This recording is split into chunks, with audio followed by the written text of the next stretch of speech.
네, 그럼 먼저 시작하겠습니다. 제 목소리 잘 들리시나요?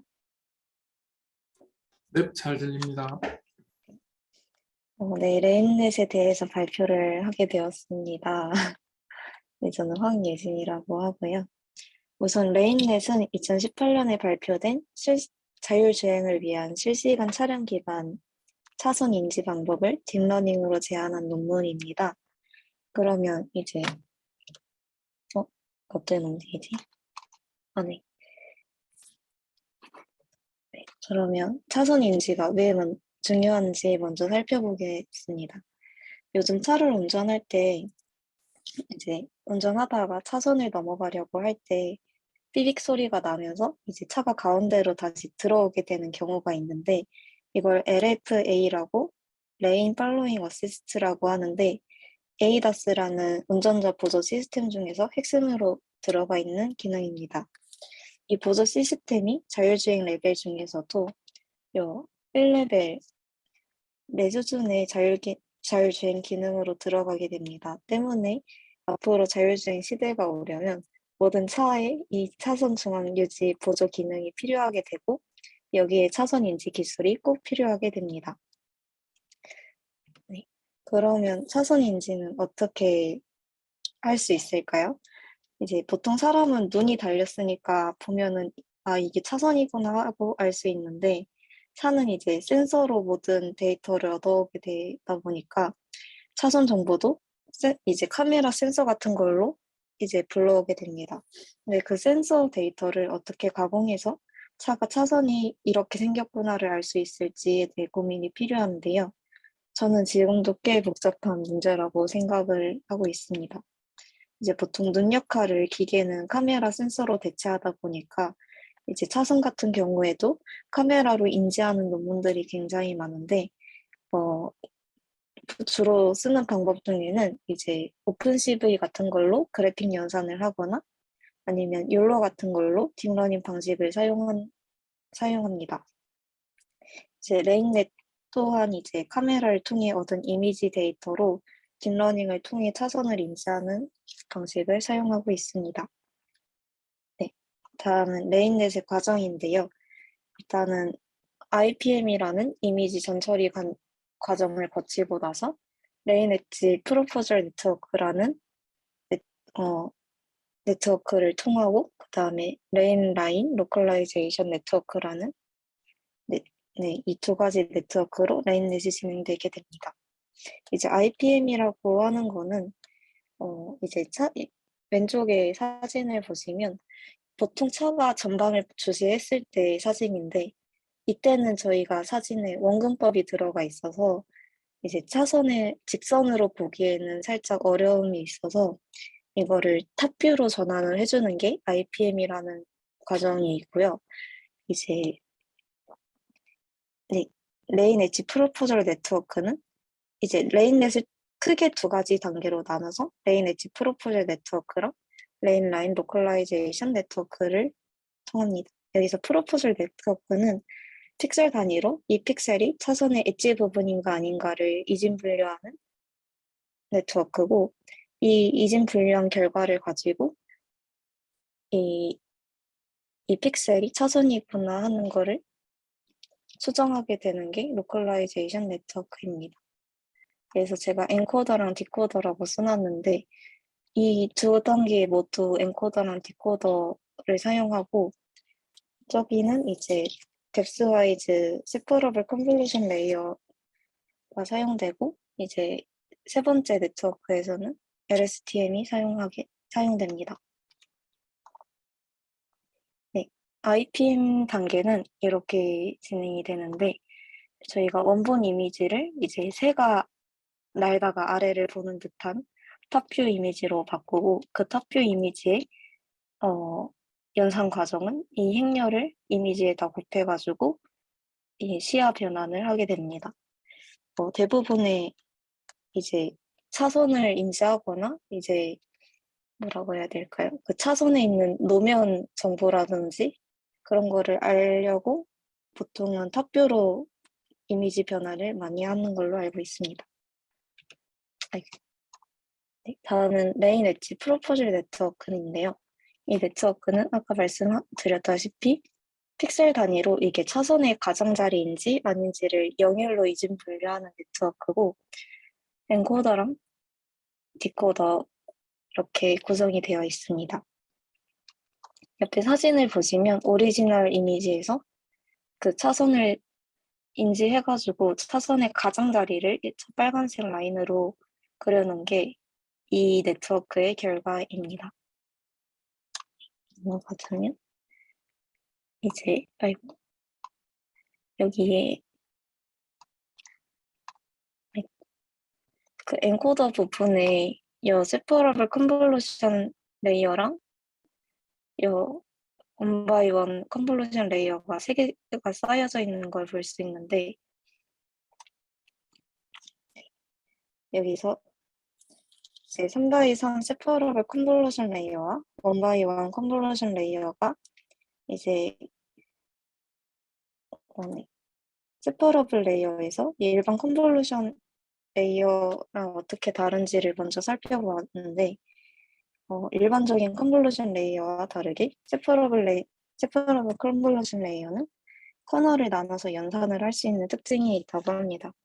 그래서 원래 컨볼루션 레이어로 연산할 때 발생하는 연산량에 비해 더 적은 연산량을 낮출 수 있다는 게 장점이고, 이제 디코더 부분에서 원래 그 디컨볼루션 레이어를 사용할 수도 있는데, 이게 계산 비용이 비싸고 학습이 어렵기 때문에 논문 저자분이 이제 부적절하다고 판단을 했나 봅니다. 그래서 때문에 서브픽셀 컨볼루션 레이어라는 거를 사용해가지고 이제 해상도를 점진적으로 복구하는 과정이 있습니다. 서브픽셀 컨볼루션 레이어는 이제 매개 변수가 없고 계산 비용이 들지 않는다는 장점이 있는데, 이제 중간에 보시면 컴캐트네이트 된 부분이 있는데, 이 부분은 이제 정확한 차선의 가장자리 위치를 파악을 하기 위해서 그 해상도 기능을 제공하기 위해 사용한다고 합니다. 네. 그래서 결과적으로 오른쪽 이미지처럼 오리지널 이미지에서 저기 엣지를 이렇게 판단하게 된 이 차선 엣지 맵이라는 것을 생성을 하게 됩니다. 네. 이제 로스는 이렇게 구하게 됐는데요. 이제 B가 배치 사이즈고 K가 이미지의 총 픽셀 수이고, 그래서 P의 NI는 이미지의 n번째 픽셀을 나타냅니다. 그다음에 Y의 NI는 이제 이미지에서 n번째 포지티브 포인트가 되는데, 이 포지티브 포인트 같은 경우에는 이 차선의 엣지 부분을 의미합니다. 그리고 여기 동적 가중치라는 게 사용이 되는데요. 이제 저희가 차선의 엣지인지 아닌지를 이제 0일로 구분을 하니까 네거티브 포인트에 대한 포지티브 포인트의 비율이 되겠습니다. 네, 다음은 레인 라인 로컬라이제이션 네트워크인데요. 저희가 앞에서 이제 프로포즐 네트워크에서 결과로 얻은 차선 엣지 맵 기준으로 이제 차선 엣지 맵 전체를 사용하는 게 아니라 이 차선 엣지에 대한 포인트를 인풋으로 사용되게 됩니다. 그래서 여기가 이제 다음과 같은 엔코더 디코더 과정을 거쳐서 차선 라인을 감지하게 되는데요. 엔코더 부분은 이제 말씀드렸다시피 차선 엣지 맵이 아닌 차선 엣지의 좌표를 입력으로 이제 원디멘션 컨볼루션과 플링 연산을 적용을 해서 전체적으로 저차원으로 인코딩을 하게 됩니다. 디코더에서는 이제 LSTM을 사용해가지고 이미지 왼쪽에서부터 오른쪽으로 이동을 해가면서 차선을 피팅하게 됩니다. 그래서 인계값을 설정해가지고 이 인계값이 LSTM의 결과가 인계값보다 낮으면 이제 이미지에서 차선이 더 이상 없다는 것을 네, 계산하게 됩니다. 네, 그래서 네. 여기서 차선 엣지 맵이 아니라 엣지 포인트의 좌표를 사용하는 이유는 입력의 크기가 그 차선 엣지 맵을 사용하게 되면 이미지의 위드 헤이트를 곱한 걸로 사용이 되게 되는데 그게 아니라 엣지 포인트의 좌표를 사용하기 때문에 그 이진 분류된 차선 엣지 포인트 수의 2배 정도로 네, 입력 크기가 결정이 된다고 합니다. 그러면 되게 많이 작아지게 되고 이제 나중에 논문 저자가 추가적으로 진행했던 이제 지도 학습을 좀 약하게 해가지고 성능을 높였던 그런 실험을 가능하게 하기 때문에 엣- 차선 엣지 맵이 아니라 포인트 좌표를 사용했다고 합니다. 추가적으로 이제 차선 엣지 맵이 아니라 엣지 포인트의 좌표를 사용하게 되면은 그 입력 순서가 약간 섞이게 되는데 이거 이 입력 순서를 변하지 않게 하기 위해서 그 shared fully connected layer를 사용해가지고 각 포인트의 특징에 대해서 비선형적으로 투영을 수행한다고 합니다. 네. 네. 그리고 이 네트워크에서 학습은 이제 레인이 이미지 상단이랑 여기 상단 부분이랑 중간 부분이랑 하단 부분으로 이제 가상으로 선을 그어가지고 이 차선과 이 가상의 라인이 교차하게 되는 지점의 좌표를 예측하도록 학습을 시킵니다. 즉 이제 y가 0일 때와 이미지 세로의 2분의 1일 때와 이미지 세로일 때 이 세 가지 경우로 연산이 되어야 하기 때문에 이제 시계에서 3번으로 연산을 하게 되고 이때 결과로 얻은 세 개의 좌표를 이제 키값으로 참조하게 됩니다. 레이블링이 된다고 보시면 되는데 이 좌표 값과 예측된 학습을 통해 예측된 좌표 값이랑 사이 거리를 멸투 디스턴트를 구해가지고 이 평균 손실로 함수로 사용하게 됩니다. 이때 확률적 견사 강화법을 사용해서 로스를 줄일 수 있다고 합니다. 네, 결과는 다음과 같은데요. 첫 번째 사진이 오리지널 이미지이고 가운데 사진이 그 레인 엣지 프로포저를 한 결과이고 네, 오른쪽 사진이 전체적인 결과가 되겠습니다. 그 굉장히 잘 예측을 한 걸 볼 수 있는데 네, 여기 타이탄 GPU에서는 250프레임 정도의 속도가 나오고 요 제슨이라고 하는 거는 이제 기계에서 주로 사용되는 인베디드 GPU가 달린 작은 보드인데 이 보드를 사용했을 때도 26프레임 속도 정도 나온다고 합니다. 제 체감상 굉장히 빠르게 잘 인지를 할 수 있다고 생각합니다. 네, 그 다음에 성능 비교는 서울대학교에서 2013년에 발표를 했던 이제 멀티레인 디텍션이라는 논문이 있는데 이 논문을 기준으로 성능 비교를 했습니다. 왜 이걸로 굳이 2013년에 발표된 논문으로 했냐라고 물어보시면 이제 논문 저자는 이 논문이 코드가 나와 있어서 비교가 수월했다고 합니다. 네. 그래서 이 논문의 성능을 기준으로 이제 평가를 진행을 했는데 성능 지표는 이제 트루 포지티브의 비율과 펄스 포지티브의 비율로 평가를 진행했습니다.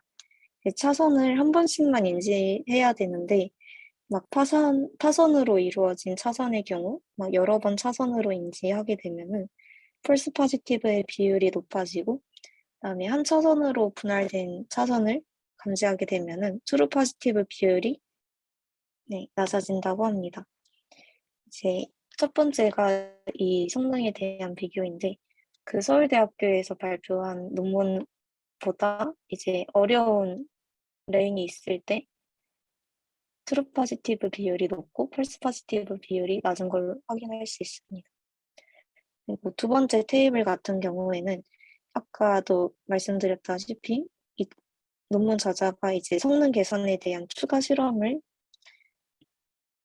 그 베이스 라인에다가 비교를 한 건데 그 아까 엣지 포인트 좌표로 학습을 한다고 드렸는데 이게 왜 두 번째 장점이냐면 엣지 포인트로 학습할 때 이미지의 차선의 라인 수만 레이블링 해가지고 학습하게 되면은 성능이 높아진다고 합니다. 실제로 베이스 라인보다 성능이 트루 포지티브 비율이 높아진 것을 확인할 수 있고 네, 한 10% 정도씩 높아진 걸 확인할 수 있습니다. 이거는 이제 NVIDIA에서 진행을 한 레인넷에 대한 detection robustness. 결과인데 On the left, we see 보시면 frame-by-frame pixel-level lane 되게 잘 detections from 하고 있는 걸 high-precision 볼 수 LaneNet. 있습니다. And on the right, we see these detections post-processed into complete lane lines. Some because the road has both 곡선에 high 대해서도 curvature 잘 and 하고 high 있고요. grade, and we see that nonetheless, range nevertheless extends 이렇게 to almost the horizon. 발표를 종료하겠습니다. 근데 혹시 여기 사실 영상에서 네. 왼쪽이랑 오른쪽이랑은 그러면은 같은 레인 그건가요? 레인 내신을 써서 사용한 건가요? 이게 정확하게 이 논문으로 구현된 레인넷인지는 저도 잘 모르는데 이제 NVIDIA에서 이제 레인넷을 사용했다고 확인했어요. 근데 어, 네, 아마도 같은 레인넷에 대해서 표시를 좀 다르게 한 것 같고 아마 오른쪽 그림 같은 경우에는 이제 차선의 엣지 부분을 검은색으로 표시를 한 번 더 한 것 같습니다. 이게 저도 논문을 드리고 알았는데 그 레인넷이 이 코드로 구현된 논문은 따로 있어가지고 네, 아마도 대부분의 레인넷을 치시면 그 코드가 있는 레인넷 논문으로 네, 구현이 된 것 같아요. 그냥 이렇게 된다라는 모습을 한번 알려드리고 싶었습니다.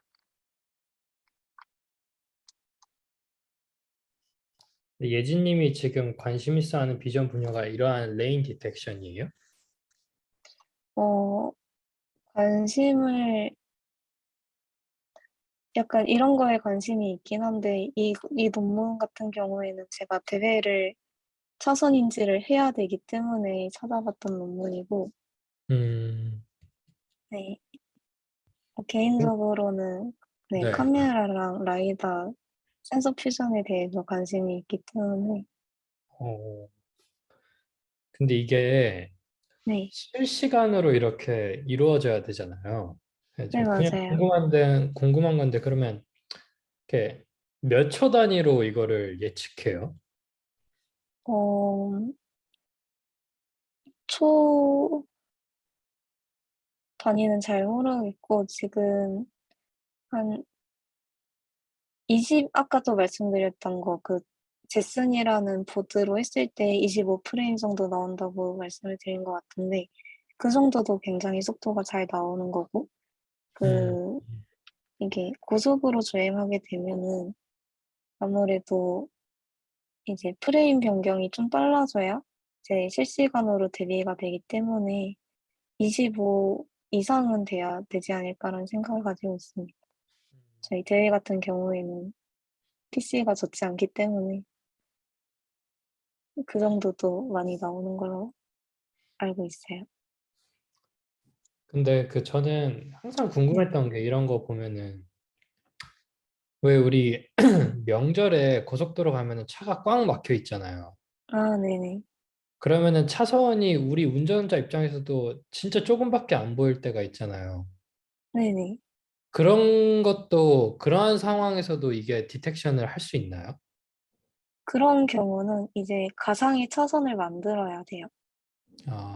그 차가 배열돼 있는 그런 걸 보고 네네, 그죠.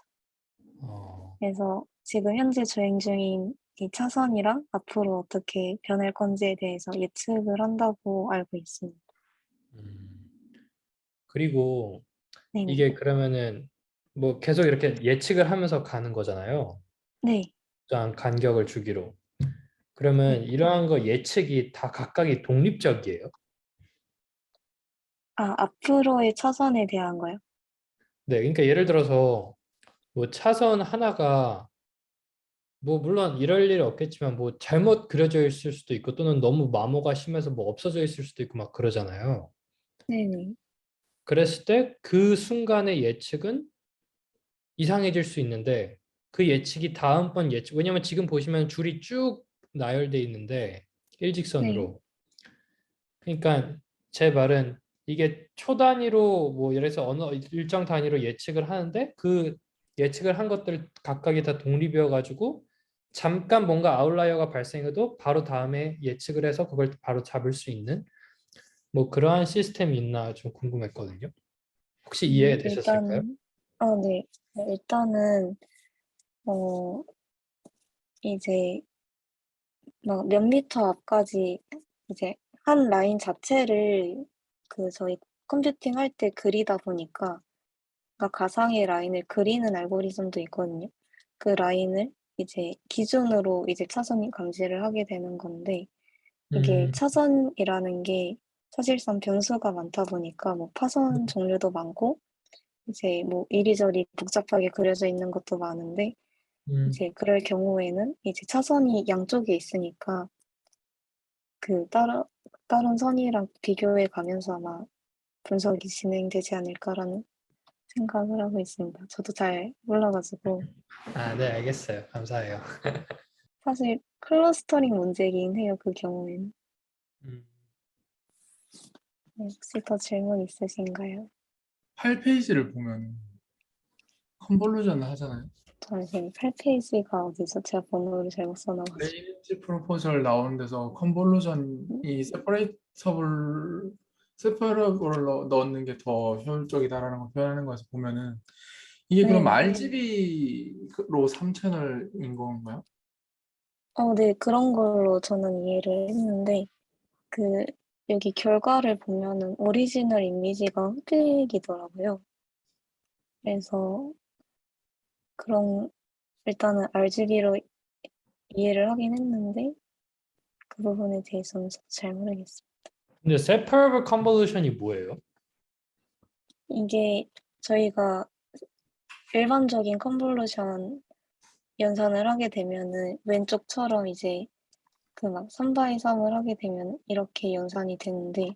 이거를 쪼개 가지고 커널을 쪼개 가지고 이렇게 한 줄씩 해 아, 가지고 연산을 줄이는 걸로 알고 있어요. 그래서 여기서 만약에 3 x 3 이라고 할 때 그 스탠다드 컨볼루션은 9번의 연산이 필요하다고 하면은 이거를 그 세퍼러블 컨볼루션을 썼을 때 여기 한 줄이랑 세로 줄이랑 코너를 분리해 가지고 연산을 하게 되면은 이거를 그 한 6번인가 정도에 끝낼 수 있다고 알고 있습니다.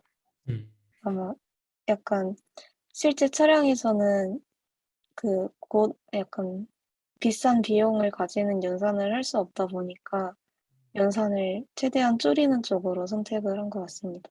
그 혹시 다음 장에서 서브 픽셀 컨볼루션 레이어를 사용했다고 했는데 이 네. 부분 혹시 다시 좀 알려주실 수 있으신가요? 저도 서브픽셀 컨볼루션 레이어가 처음이어서 찾아본 게 왼쪽 그림인데 이렇게 여러 개가 쌓여 있을 때 이거를 위에서부터 이렇게 요 여기 보이시나요? 첫 번째 블록을 보시면 네, 색깔에 따라서 옆으로 펼쳐진 모습을 볼 수 있는데 이렇게 펼친 거를 아마 그 서브픽셀 컨볼루션 레이어라고 하는 것 같습니다. 그래서 이게 펼치기만 하기 때문에 매개 변수가 필요하지 않고 계산 비용이 들지 않는다고 장점으로 써온 것 같습니다. 그래서 해상도를 복구한다는 그런 기능으로 사용한 것 같습니다. 네, 감사합니다. 근데 그러면 이거는 아까 제슨으로 돌렸다고 한 거 보면 되게 생각보다는 좀 고 컴퓨팅 기능이 필요한 건데 그 블랙박스나 차량에 들어가는 거는 이런 게 아니겠죠? 이미지요? 그 이거 라인 디텍션을 이 레인처럼 이런 아, 거를 사용하는 건 아니겠죠?